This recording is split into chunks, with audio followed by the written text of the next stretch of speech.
5 సంవత్సరాలకు ఒకసారి ప్రతి సిటిజన్ రారాజులా కనిపించే రోజు పోలింగ్ రోజు. మీ చేతిలో ఉన్న ఓటు ఆయుధాన్ని సరిగ్గా వాడుకోండి. ముఖ్యంగా ఫస్ట్ టైం ఓటు వేసే వాళ్ళు ఏముందిలే అని ఇంట్లో ఉండకుండా బయటకు వచ్చి మీ రెస్పాన్సిబిలిటీని కంప్లీట్ చేయండి. నేను ఓటు వేశాను, మరి మీరు?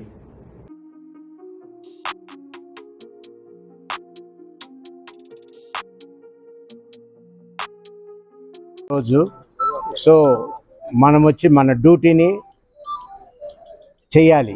ఏంటంటే వచ్చి ఓటు వేయాలి. అందరూ ఓటు వేశారా? ఎవరెవరు ఇంకా ఓటు వేయలేదో దయచేసి వచ్చి ఓటు వేయండి. అది మన బాధ్యత. దాన్ని మనం వదిలిపెట్టకూడదు. It's our duty. Please do it.